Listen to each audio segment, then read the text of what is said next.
Imagine holding in your hand a single coin, small, cold, unassuming, yet powerful enough to unravel an empire that ruled millions, commanded legions, and shaped the course of human civilization. This isn't fiction. It happened, and the empire wasn't some fragile kingdom teetering on collapse. It was Rome at its zenith, the most dominant superpower the ancient world had ever known. The year was 64 AD.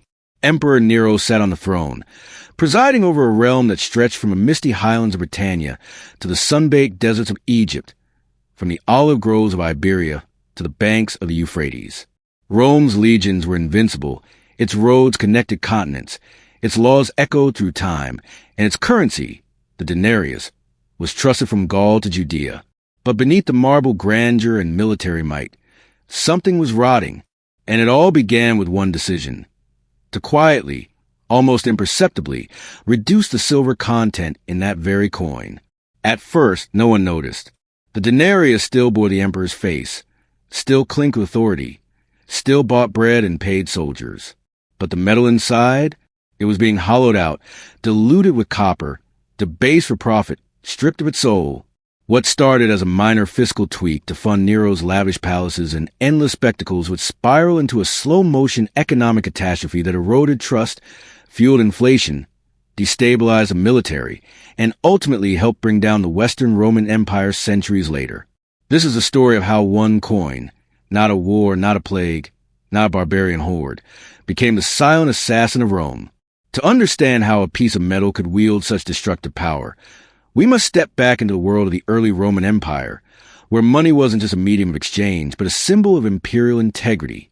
For over 2 centuries, the denarius had been nearly pure silver, about 95% fine, a standard so reliable that merchants across 3 continents accepted it without question. Its weight and purity were guarantees of Roman stability. When Augustus established the Principate in 27 BC, he didn't just create a new political order. He anchored it in sound money. The denarius became the bloodstream of the empire, circulating grain payments to soldiers, taxes to governors, and wages to artisans. Trust in the coin was trust in Rome itself. But emperors are human, and human rulers face budgets. Nero inherited a treasury already strained by reconstruction after the Great Fire of Rome in 64 AD, a fire many suspected he himself had started to clear land for his opulent golden house, the Domus Aurea. Lavish games, monumental architecture, and a court addicted to luxury demanded funds. Raising taxes risked revolt. Cutting spending meant admitting weakness. So Nero chose the path of least resistance, monetary debasement. He ordered the mint to reduce the silver content of the denarius from 95% to about 90%, then later to 80%. The coins looked identical, weighed almost the same, but their intrinsic value had dropped. In the short term, it worked brilliantly. More coins could be minted from the same silver stockpile. The treasury swelled. Nero built his golden palace, hosted extravagant banquets, and staged theatrical performances where he sang, while Rome burned metaphorically, and perhaps literally. But economies are not fooled forever. Merchants, especially those trading across borders, began testing coins. They bit them, weighed them, melted small samples. Word spread. Roman silver isn't what it used to be. Prices began to rise, not dramatically at first, but steadily. A loaf of bread that cost 1 denarius now costs 1.5. A soldier's monthly pay, once sufficient to support a family, now barely covered rent. The real crisis emerged when soldiers, Rome's ultimate enforcers, realized their pay was losing value. These were men who risked death on distant frontiers, who maintained order through sheer discipline and loyalty. Their pay wasn't just income. It was a sacred contract with the state. When that contract was broken by invisible debasement, resentment festered. Revolts simmered. Generals began demanding bonuses in gold or land, assets that couldn't be diluted by imperial decree.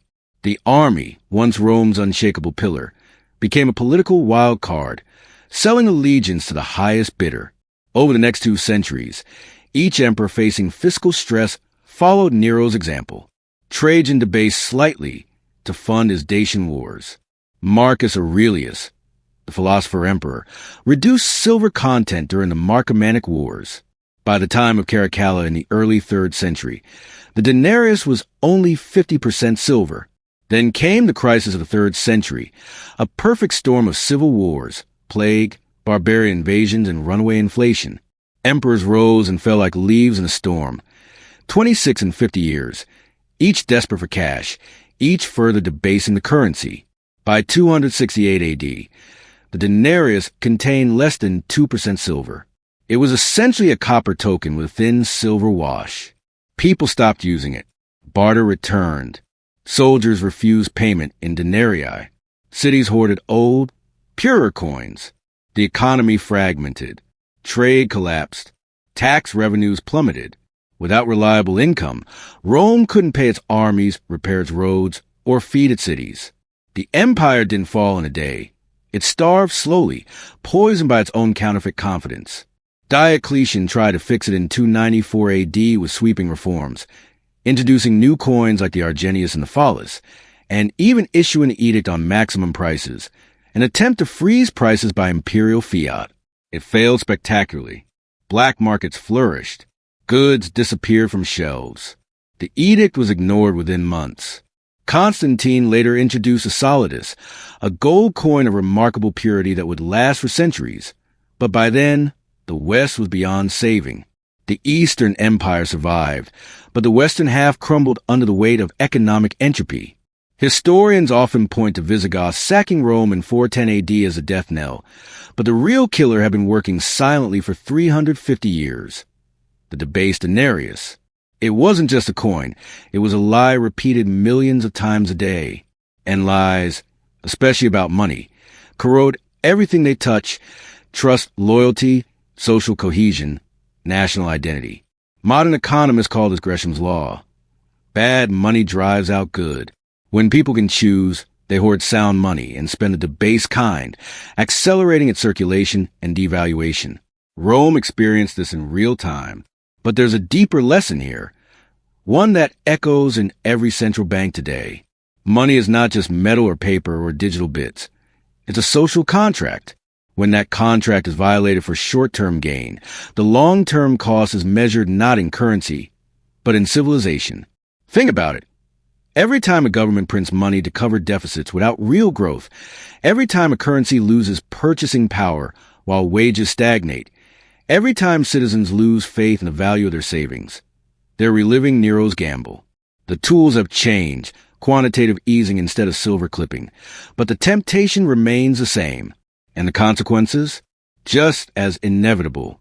The Roman denarius didn't explode like a bomb. It dissolved like sugar in water, slowly, invisibly, until nothing was left but sweetness and regret.